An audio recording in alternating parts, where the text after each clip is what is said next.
नमस्कार किसान भाई। सितंबर का माह एक ऐसा माह होता है कि इस समय पर गर्मी भी होती है और सर्दियों का सीज़न भी स्टार्ट होने वाला होता है और बारिश भी कहीं कहीं पर रुक जाती है। मतलब मानसून भी हमारे यहाँ से जाने लगता है। तो मानसून हमारे यहाँ से 20 से 25 सितंबर के आसपास विड्रॉल हो जाता है और कई राज्यों में अक्टूबर में भी विड्रॉल होता है। तो मतलब मानसून की जो बारिश है कम हो जाती है सितंबर के महीने में। और जो भी किसान भाई पहली बार सब्जियां लगाने वाले हैं, जो भी किसान भाई सब्जियां लगाते हैं, सोच रहे हैं कि हम सितंबर के माह में कौन सी सब्जियां लगाएं जिससे हमें कम से कम नुकसान हो हमारा, मतलब कम से कम बीज मरे, अच्छा उत्पादन मिले और अच्छा भाव मिलने के चांस हों। इस वीडियो में हम इन सभी बातों के बारे में बात करने वाले हैं। तो नमस्कार किसान भाई, स्वागत है फार्मिंग दुनिया चैनल पर। किसान भाई, सितंबर के महीने में आप कौन कौन सी सब्जियां लगा सकते हैं आइए जानते हैं। सबसे पहले सब्जियों के लिए हमने दो तीन कैटेगरी में बांटा है। जैसे बैगन में टमाटर की खेती एक समान की जाती है, बीज भी नर्सरी भी एक समान तैयार की जाती है। इस प्रकार से हमने कैटेगरी में रखा है। तो सबसे पहली कैटेगरी हमारी किसान भाइयों मटर और चना की खेती। मटर और चना की खेती सेम टू सेम की जाती है, उसी प्रकार की मिट्टी में की जाती है और इसके लिए अच्छी मिट्टी होती है बलुई दोमट। इसके अलावा आप किसी भी प्रकार की मिट्टी में इसकी खेती कर सकते हैं, इसका पीएच मान 6 से 7 के बीच में हो। यदि आप मटर और चने की खेती सितंबर के महीने में करते हैं तो आपको चने की जो भाजी बिकती है उसका भी रेट अच्छा मिलेगा और मटर की जो फलियाँ बिकती हैं उसका भी रेट आपको आने वाले समय में अच्छा मिलेगा। यदि आप सितंबर के महीने में मटर की खेती करते हैं तो आपको रेट 70-80 रुपये किलो से ऊपर ही मिलने वाले हैं, क्योंकि सितंबर के माह में क्या होता है, कई किसान भाई मटर की बुआई करते हैं लेकिन बारिश होने की वजह से ज़्यादा ह्यूमिडिटी होने की वजह से, ज़्यादा गर्मी होने की वजह से कई किसान भाइयों के बीज हैं सड़कर मार जाते हैं और उन्हें उत्पादन भी कम मिलता है। लेकिन आप 2 से 3 बातों का ध्यान रखेंगे तो आपको जर्मिनेशन भी आपका अच्छा होगा और आपको उत्पादन भी अच्छा मिलेगा। तो सबसे पहले क्या करना है कि जब भी आप मटर की बुआई करें ऐसी किस्मों का चुनाव करें जो अंगेती किस्में कहलाती हैं। जैसे किसी भी फसल की 3 प्रकार की किस्में होती हैं, अंगेती, माध्यम और पछेती। तो अंगेती किस्मों का आपको चुनाव करना है। जब भी आप खेत की तैयारी करें तो खेत में नमी अच्छी होनी चाहिए, मतलब जुताई करके उसमें पलेवा लगा दें, पानी दे दें, उसके बाद में जुताई करेंगे, फिर आप उसकी बुआई करेंगे। और जब तक पानी नहीं देना है आपके लिए, जब तक उसमें जर्मिनेशन ना हो जाए। और बीजों के लिए 24 घंटे के लिए पानी में भिगोकर आप बोएंगे तो आपका जर्मिनेशन अच्छा होगा। इन सभी बातों का आपको ध्यान रखना है। और जब भी आप मटर की बुआई करें तो अच्छी किस्मों का चुनाव करें और बीजों के लिए उपचार जरूर कर लें। इस प्रकार से आप मटर की बुआई कर सकते हैं और इसी प्रकार से आप चने की बुआई कर सकते हैं। तो मटर और चने की यदि आप भाजी बेचते हैं तो आप 40 से 45 दिन में उसकी कटाई पहली बार कर सकते हैं। मटर का जो उत्पादन है लगभग 60 से 70 दिनों में आपको मिलने लगता है। इस प्रकार से यदि आप सितंबर में मटर की बुआई करेंगे तो अक्टूबर नवंबर में आपका उत्पादन आ जाएगा और उस समय पर रेट भी अच्छा होता है। तो इस प्रकार से आप मटर और चने की खेती कर सकते हैं। अगली कैटेगरी है किसान भाई हमारी ब्रोकली, पत्ता गोभी और फूल गोभी की खेती। इसकी आप नर्सरी भी डाल सकते हैं अभी, और यदि आपके पास में नर्सरी तैयार है, आपको नर्सरी कहीं से मिल रही है तो आप इसका प्लांटेशन भी कर सकते हैं। सर्दियों की जो गोभी होती है वो अक्टूबर नवंबर में लगाई जाती है, लेकिन आप सितंबर में लगा देंगे या नर्सरी डाल देंगे तो आपकी 15 से 20 दिन पहले मार्केट में गोभी पहुंच जाएगी और इस समय पर आपको रेट भी थोड़ा सा अच्छा मिलेगा। ज़्यादा अच्छा तो नहीं मिलेगा लेकिन सर्दियों की तुलना में अच्छा मिलेगा। इस प्रकार से आप नर्सरी आपकी 30 से 35 दिनों में तैयार हो जाती है। उसके बाद में प्लांटेशन करेंगे। प्लांटेशन करने के बाद में आपको 60 से 70 दिन में गोभी का उत्पादन मिलता है, चाहे पत्ता गोभी हो चाहे फूल गोभी हो। और आपके मार्केट में जिस प्रकार की गोभी की डिमांड है उसी प्रकार की आप गोभी लगाएंगे। जैसे आप शहरों के आसपास रहते हैं तो आप ब्रोकली की खेती कर सकते हैं, क्योंकि शहरों में जो ब्रोकली का रेट है 70-80 रुपये किलो से ऊपर रहता है, जो हरी गोभी कहलाती है, उसकी खेती कर सकते हैं। यदि आपके यहाँ ब्रोकली की डिमांड नहीं है तो आप फूल गोभी और पत्ता गोभी लगा सकते हैं। यह एक ऐसी फसलें हैं कि उत्पादन आपको सर्दियों में का अच्छा मिलता है। यदि कम रेट में मिले फिर भी आपको अच्छा मुनाफा हो सकता है। जो किसान भाई गोभी लगाते हैं वही जानते हैं कि गोभी में प्रॉफिट है कि नहीं है।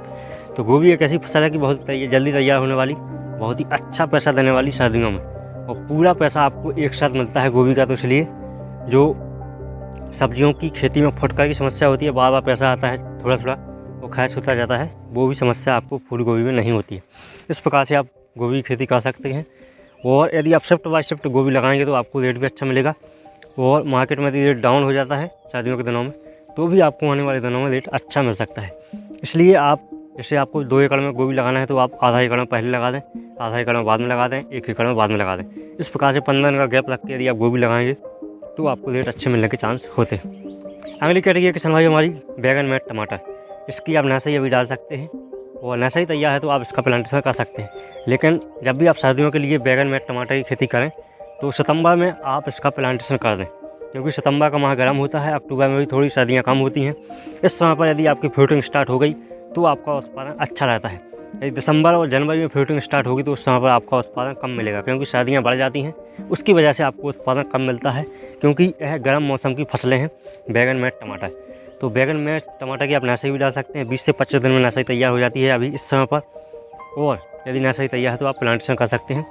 और बैगन में टमाटर का जो उत्पादन है 60 से 70 दिन में आपको मिलने लगता है। इस प्रकार से आप सर्दियों के लिए बैगन में टमाटर की खेती कर सकते हैं, और इसकी भी आप खेती इस प्रकार से करें कि आपका उत्पादन लगातार मिलता रहे, क्योंकि टमाटर के जो रेट हैं कई बार डाउन हो जाते हैं, 2 से 4 दिनों में बढ़ जाते हैं। इस प्रकार से आप उत्पादन रेगुलर रखेंगे तो आपको मतलब रेट की टेंशन नहीं रहेगी। इस प्रकार से आप बैगन में टमाटर की खेती कर सकते हैं। अगली कैटेगरी एक समय मूली और गाजर की खेती। गाजर जो सितंबर माह है बोई जाती है, इसका रेट आपको अच्छा मिलता है, 30 रुपये केजी से ऊपर ही मिलता है। यदि आप मूली की बुआई भी करेंगे तो भी आपको रेट थोड़े से अच्छे मिलने के चांस होते हैं, क्योंकि जो बरसात की मूली है उसका एंड होने वाला है, और बरसात की जो मूली आती है मार्केट में उसकी क्वालिटी अच्छी नहीं आती है। यदि आप सर्दियों में मूली लेकर जाएंगे तो आपका उत्पादन तो अच्छा मिलेगा ही, क्वालिटी भी आपकी शानदार आएगी। तो इसलिए पहली बार जो किसान भाई सर्दियों में मूली लेकर जाते हैं, सितंबर में लगाते हैं, 20-25 अक्टूबर के आसपास आपका उत्पादन मार्केट में पहुँच जाएगा, क्योंकि 40 से 45 दिन में मूली का उत्पादन आपको मिल जाता है। तो यदि आप सितंबर में इसकी खेती करेंगे तो अक्टूबर में आप उत्पादन लेकर के मार्केट में जाएंगे तो आपको रेट उस समय पर अच्छे मिलने के चांस होते हैं। और इसी प्रकार से गाजर भी 70 से 80 दिनों में तैयार हो जाती है। तो यदि गाजर की आप अभी बुवाई कर देंगे तो आने वाले दिनों में आपको रेट अच्छे मिलने के चांस होते हैं, क्योंकि सर्दियों में शादियाँ भी स्टार्ट हो जाती हैं अक्टूबर माह में। तो इस समय पर गाजर और मूली की डिमांड बढ़ जाती है और आपको रेट भी अच्छे मिलने के चांस होते हैं, और उत्पादन तो आपको अच्छा मिलता ही है। जब भी आप गाजर और मूली की बुवाई करें तो नमी बनाकर रखें खेत में जब तक उसका जर्मिनेशन ना हो जाए। इस प्रकार से आपका बीज का कम से कम नुकसान होगा, और बीज हमेशा उपचार करके ही बोएं।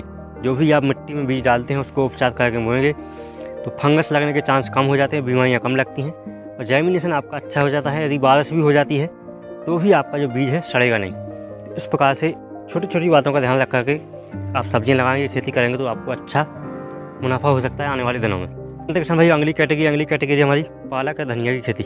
धनिया अभी आपको पता है क्या रेट है, 100 रुपये के ऊपर ही है। आने वाले दिनों में भी लगभग 50 से 60 रुपये केजी आपको रेट अच्छा मिल सकता है। धनिया का जो उत्पादन 35 से 40 दिन में आपको मिल जाता है, और वहीं पालक का उत्पादन 30 से 35 दिन में आपको मिलने लगता है। तो बहुत ही कम समय में उत्पादन देने वाली आपको कोई भी सब्जी चाहिए तो वो है धनिया पालक। इसकी खेती आप अभी कर सकते हैं। क्यारियाँ बना करके इस प्रकार के खेत में आप बुआई करें कि बारिश हो जाए तो पानी बाहर निकल जाए, अन्यथा आपका बीज भी जाएगा और आपकी मेहनत भी जाएगी। तो जो भी आप सब्जियाँ लगाएं इस प्रकार के खेत में आपको लगाना है कि बारिश होती है तो पानी बाहर निकल जाए। तो इनकी पालक और धनिया की बुआई आप अभी कर सकते हैं, और इसके लिए भी आपको नमी बनाकर अच्छे से रखना है, और यदि मिट्टी सूख जाती है तो सिंचाई भी करना है, जिससे कि इसका जर्मिनेशन है अच्छा हो जाए। यदि आपने जर्मिनेशन अच्छा कर लिया तो आपको उत्पादन मिलने से कोई नहीं रोक पाएगा, साथ में रेट तो आपको मिलेगा ही। तो इस प्रकार से आप धनिया और पालक की बुआई कर सकते हैं, बहुत ही अच्छा मुनाफा कमा सकते हैं आने वाले दिनों में।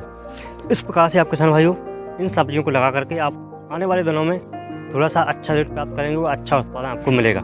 आप जानते हैं कौन कौन सी बात का आपको ध्यान रखना है। तो जब भी आप धनिया, गाजर और मटर की बुआई करें तो खेत में अच्छी नमी होना चाहिए, और जब तक इनका जर्मिनेशन ना हो जाए जब तक इसकी मतलब सिंचाई ना करें। जुताई करते समय नमी अच्छी होनी चाहिए, और शाम के समय आप बुआई कर दें। और यदि आप पानी में डुबो करके उसको रखेंगे 24 घंटे तक तो उसका जर्मिनेशन अच्छा होता है, और जर्मिनेशन आपको अच्छा मिलता है। इस प्रकार से आप छोटी छोटी बातों का ध्यान रखेंगे तो आप आने वाले समय में अच्छा उत्पादन ले पाएंगे। किसान भाई वीडियो कैसा लगा? वीडियो अच्छा लगा तो वीडियो को लाइक करें, सब्सक्राइब करें चैनल के लिए इसी प्रकार से खेती से रिलेटेड वीडियो पाने के लिए। किसान भाई के साथ में शेयर भी करें जो भी सितंबर माह में सब्जियां लगाने की सोच रहे हैं या आपसे पूछ रहे हैं कि हम कौन सी सब्जियां लगाएं। चलिए मिलते हैं अगले वीडियो, तब तक के लिए जय किसान जय जवान।